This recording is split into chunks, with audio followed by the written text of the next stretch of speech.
we switch into the music and the program itself, I also would like to thank Reverend Steve Houston so very much for all his technical expertise behind the scenes work. You can't imagine all the different things that go into putting a program together like this from a technical perspective, to be able to stream it and have the microphones working. So thank you very much to Reverend Houston. Also, I'd like to thank Meg Acer very much, who provided the slides for us to use today, so that when I'm playing these pieces, you can sing along at home. Now, at this point, we're going to switch from one camera to the next, and I'll get into the main body of the program. So give us 1 second.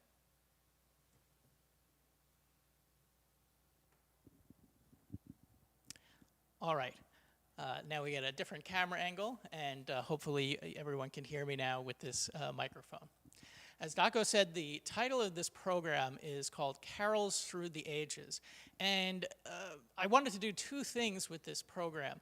First, as the name implies, provide a series of favorite Christmas carols through time, so that we'll start our program with very, very old music from the Middle Ages, from the medieval period, and work our way through history to the present day, and to compositions that were written in our lifetimes.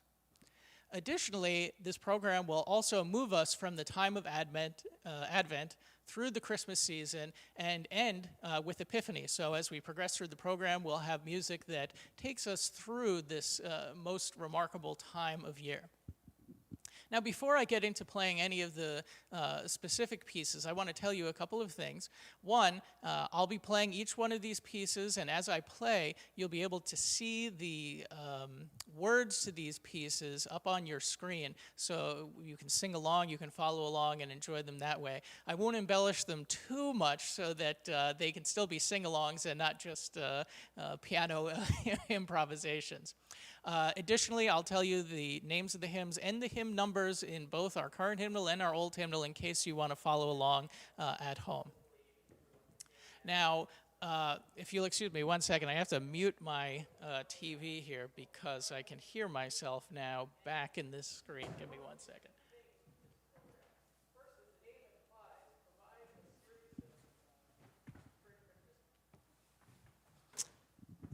There you go. Sorry for that interruption. Forgot to do that when we switched gears. In any case, the first piece that we're going to be looking at today is one that we've been really enjoying throughout the Advent season, and one that's going to feature very prominently in our Christmas Eve service, and that's O Come, Emmanuel. Now, you've heard this piece many times throughout Advent. It's a piece that has 7 verses, and each one of these 7 verses calls upon a different name for Christ. Now, these pieces, these 7 verses weren't originally compiled as one piece. No, they were seven distinct pieces known as the O antiphons that would have been sung on each of the 7 days that preceded Christmas. This piece, O Come, Emmanuel, comes from the medieval period.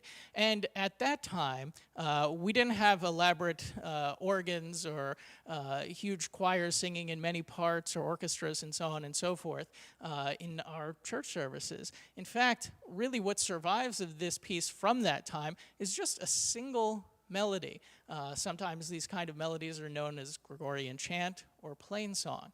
And so when this piece was composed around the 9th century, you would have just heard that single melody. Later on in the medieval period, folks would have added parts to it, started doubling it, and so on and so forth. But today, I'll play the piece once, just as a single melody, so you can hear it all by itself, and then I'll play it through with a contemporary harmonization. So here is just one verse of O Come, Emmanuel.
All right. So as I said before, that was a piece from the medieval period, roughly around the 9th century AD, although it wasn't compiled in its present form as far as all 7 verses in one piece with the added refrain until about the 12th or 13th century. Our next piece takes us into what musicologists would call the Renaissance period. And that piece is Lo How Arose, which you can find on your hymnal on page 129, or if you're using the old blue hymnal on page 48. Lo How Arose originates from the 15th century. The earliest version of this piece, in fact, had 23 stanzas. Imagine in church if we had you singing 23 verses all at one time, we'd be falling over by the time we got to the end. The text is based on Isaiah chapter 11, verse 1. And the tune comes from the 14th or 15th century, but the version that we commonly hear today is by a composer named Michael Praetorius, who published his version in 1609, just at the very, very tail end of the Renaissance period, very beginning of the Baroque period. Praetorius was one of the major composers from Germany at that time of sacred music. One of the things you'll notice that's quite a bit different from our first piece is that in the Renaissance and early Baroque, we are singing in choral parts. And so rather than a single melody at one time, you'd have 2, 3, 4, 5, 6 voices even singing in harmony with one another. So here is Lo How Arose by Michael Praetorius.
All right.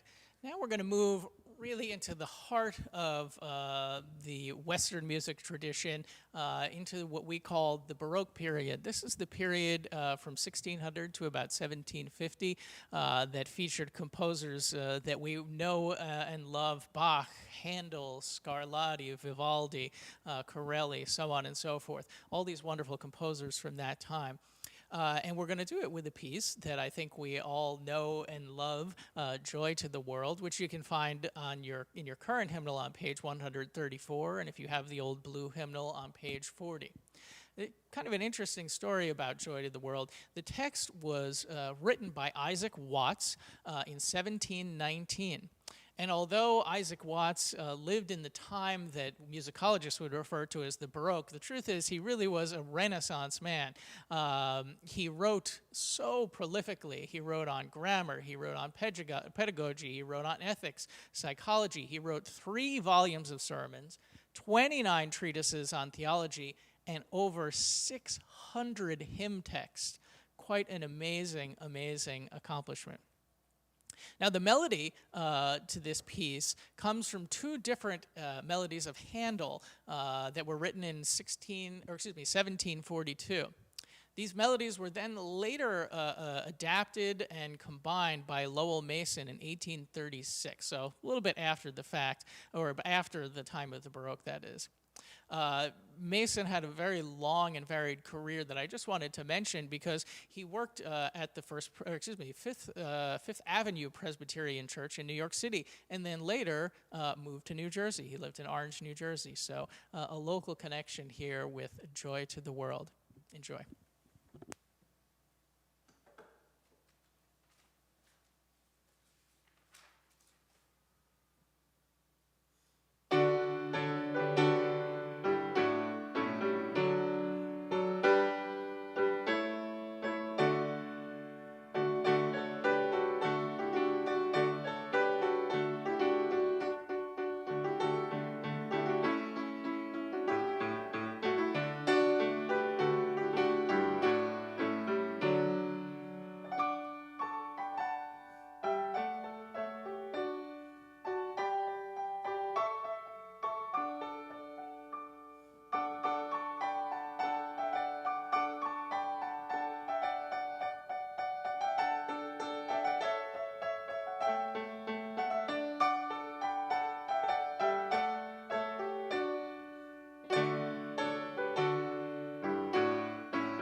All right.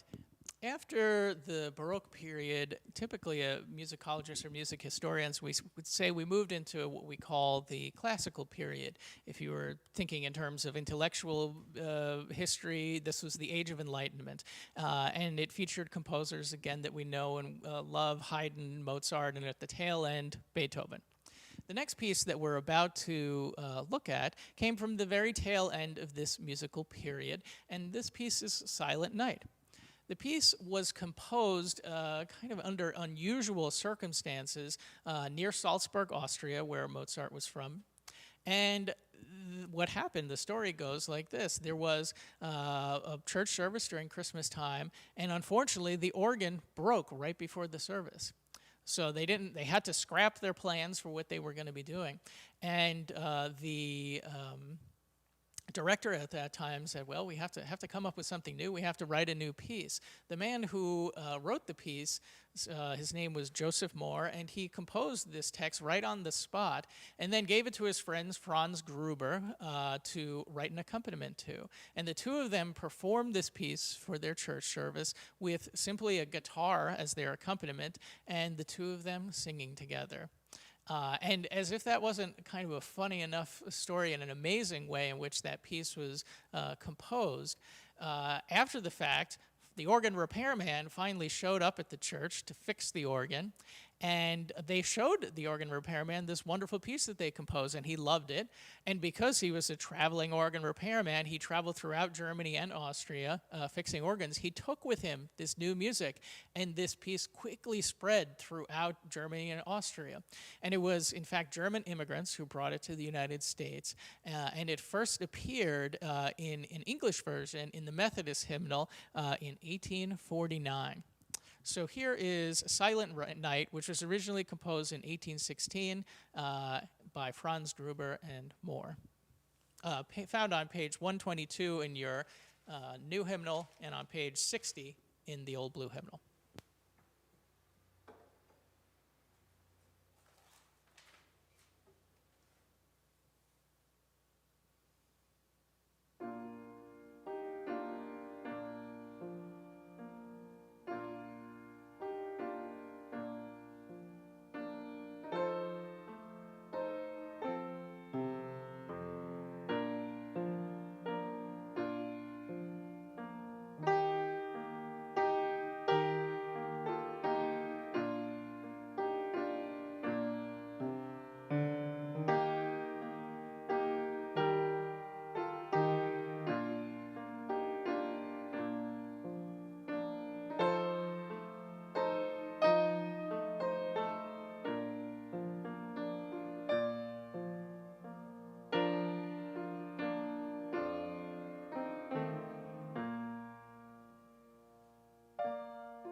After the classical age, and really towards the tail end of Beethoven's life, a new stylistic era emerged, and that was the era of the Romantic period. This is the era of composers such as Chopin, Schumann, Mendelssohn, Tchaikovsky, Wagner, on and on. So many wonderful composers list. I could just sit here listing them all. No pun intended. Actually, pun was intended. You'll have to forgive me.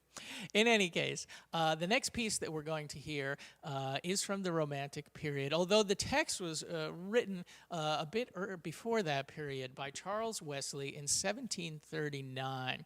This is another one that the original version was quite a lot longer. It originally had 10 stanzas. Now, I put this in the selections from the Romantic period because the music is by Felix Mendelssohn, the famous composer of Elijah. Mendelssohn, however, didn't specifically intend this music to go with this text. In fact, he originally created a piece which premiered in 1840 that was written to commemorate the 400th anniversary of the invention of the printing press by Gutenberg. Well, one of his Mendelssohn's disciples, in fact, a man who had sung directly under Mendelssohn, so they were very much contemporaries, took the text and the tune and adapted them just a few years later in 1855.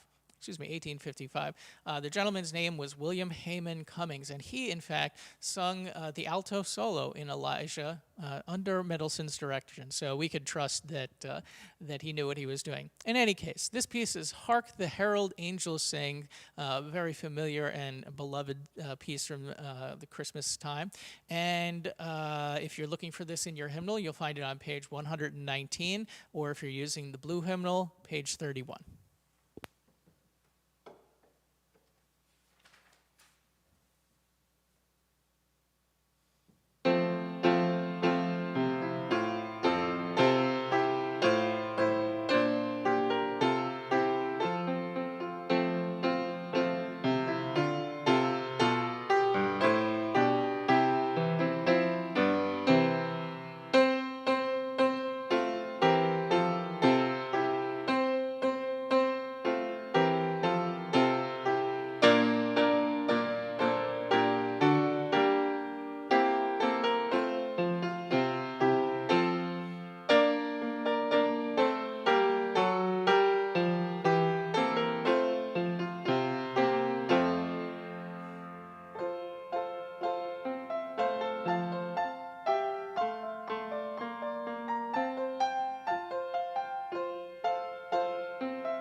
All right.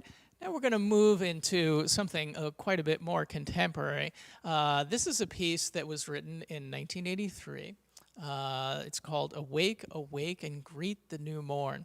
This is actually the only piece in this program that you can't find in your blue hymnal, your old blue hymnal. It is only in our new hymnal, and I thought it was important to feature at least one new addition to our Glory to God hymnal. This is on page 107 if you're looking in your hymnal. The music and text were written not by a separate people, but by the same person, a man named Marty Haugen. And he was inspired to write this piece after attending a concert of traditional Christmas carols. He was so moved by it, and he thought, well, perhaps it's time for me to do something similar in the same kind of spirit, but with a more contemporary flair to it. And so, indeed, this piece, if you look in our hymnal, not necessarily the one I have here, this is the accompaniment edition, but if you look at your pew version, you'll only see a melody and chord changes as opposed to written choral parts. These chord changes allow for really any instrument to play this. You could have a guitar, you could have a bass, you could have a ukulele for all of that. And I haven't been practicing my ukulele, so I won't be doing it that way today. But But in any case, it shows a much more contemporary take on the traditional carol. So again, this is Awake, Awake, and Greet the New Morn, which you'll find on page 107 in your hymnal.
Finally, I thought it would be nice to conclude with a piece from Epiphany, and also a piece that kind of brings all of these ideas together in one.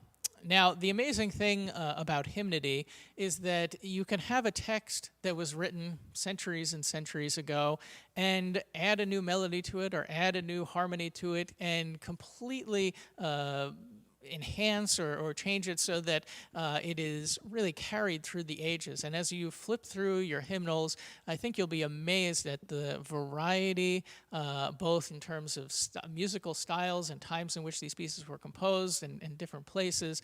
It really goes to show you how amazing the power of hymnody and the power of the Christmas season really is. So this piece, which is What Star Is This? You can find it on page 152, was written at all different times. So I didn't memorize all the dates. I'm going to have to look in my little notes here.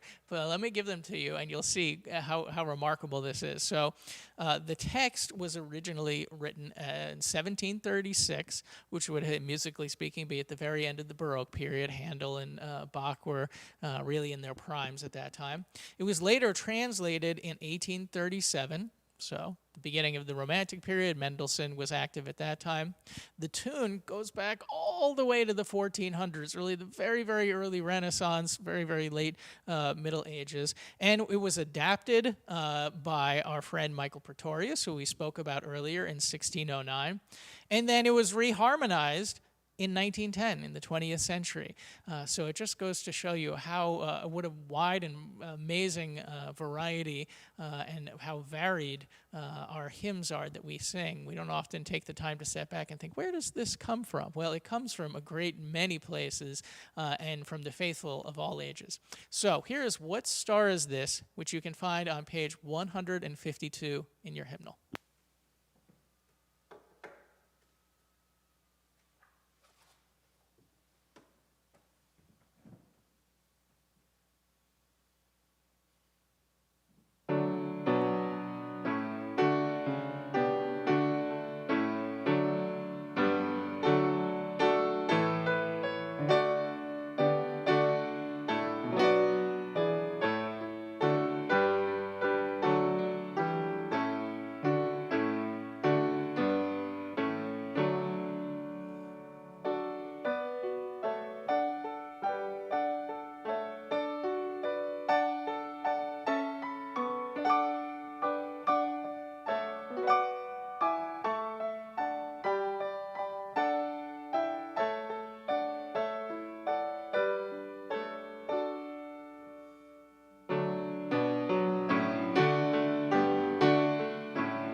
Now, I will say that I had another piece from the medieval period lined up that we kind of cut at the last minute, and I'm kind of glad we did because it gives me a couple extra minutes to fulfill a request.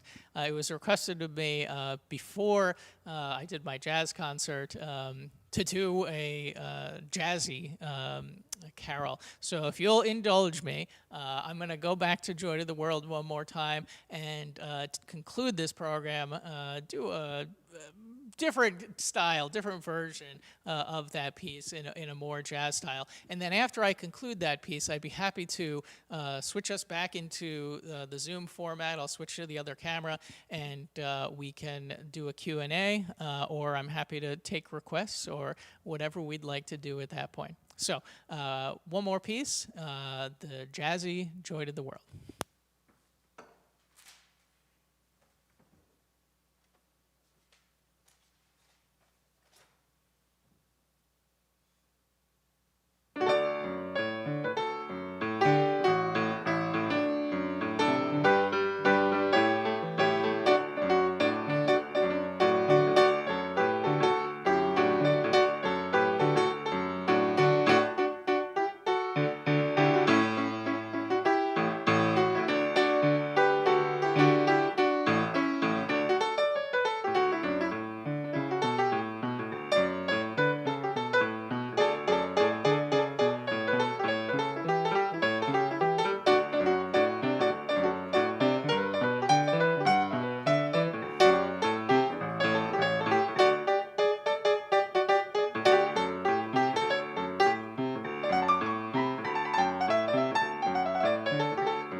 All right, we'll switch cameras now. Give us one moment as we transition.